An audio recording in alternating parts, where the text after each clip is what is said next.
Assalamualaikum warahmatullahi wabarakatuh dan selamat sejahtera semua. Okey, baiklah, pada minggu ini kita akan mempelajari unit baru iaitu unit 4 Teknologi Pertanian. Okey, baiklah kita teruskan. Okey, objektif kita adalah di akhir pembelajaran ini murid akan tahu dan faham tentang pelbagai cara tanaman pokok di kawasan yang terhad seperti rumah pangsa, kawasan tanah lot, kondominium dan rumah teres. Sebelum kita memulakan pelajaran kita pada hari ini, cuba lihat gambar tanaman berikut. Apakah yang dapat diperhatikan? Lihat pada 6 gambar yang disediakan ini. Bagaimana susunannya, apakah jenis tanamannya, dan bagaimana cara ditanam. Apakah yang dapat anda perhatikan? Betul. Tanaman sama ada tanaman perhiasan seperti pokok bunga atau tanaman sayuran dapat mencantikkan halaman rumah jika diuruskan dan dijaga dengan baik. Selain itu, tanaman sayuran juga dapat memberi pulangan yang lumayan. Adakah anda tahu cara atau teknik tanaman yang dijalankan di kawasan terhad seperti rumah pangsa, kawasan tanah lot, kondominium dan rumah teres? Kawasan ini tidak mempunyai ruang yang luas untuk bercucuk tanam. Jadi, bagaimana kita hendak bercucuk tanam di kawasan ini? Berikut adalah cara untuk membuat tanaman dalam kawasan yang terhad, iaitu membuat sudut tanaman, menanam tanaman dalam bekas dan juga menggunakan sistem takungan. Okey, apakah faedah membina lanskap di kawasan rumah atau kawasan kejiranan?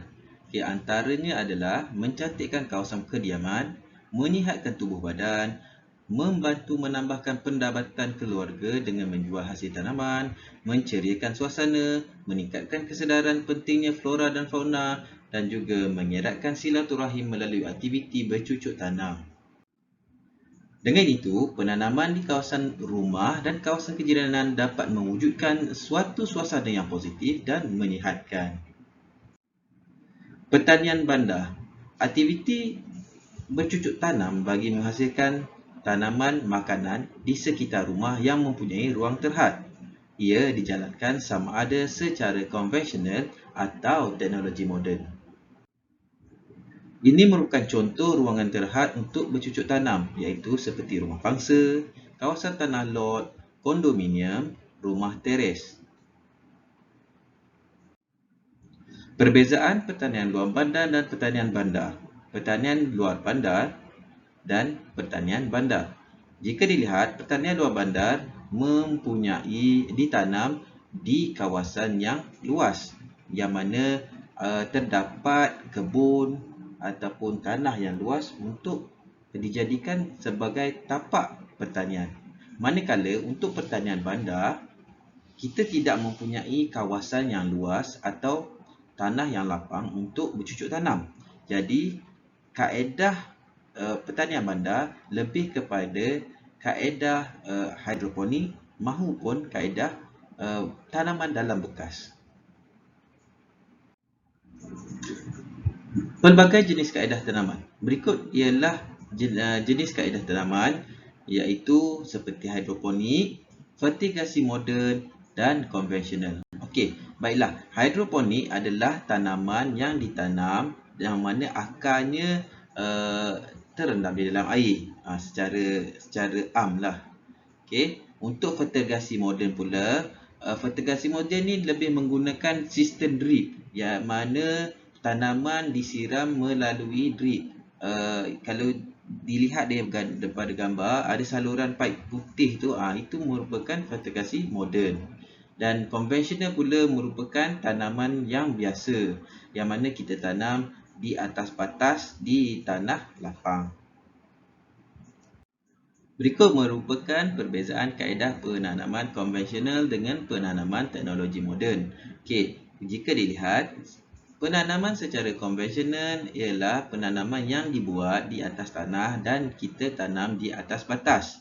Okey, manakala penanaman teknologi moden pula, kita membina satu tapak atau tempat untuk dijadikan tapak semayan pokok atau tanaman. Jadi dia menggunakan kawasan yang sedikit berbanding dengan secara konvensional. Susunan pokok dan bekas tanaman secara kreatif menjadikan persekitaran cantik dan menarik. Menyusun tanaman secara bertingkat pada dinding, menyusun tanaman berpasu di halaman secara tersusun dan juga menyusun tanaman secara menegak. Kebiasaannya ditanam di dalam paip PVC. Kebaikan pertanian bandar. Antaranya adalah menghasilkan sumber makanan sendiri, memelihara alam sekitar dengan menggunakan bahan guna semula sebagai bekas tanaman, menjadikan sisa buangan dapur sebagai baja kompos dan menjadikan pendapatan sampingan jika hasil tanaman dijual.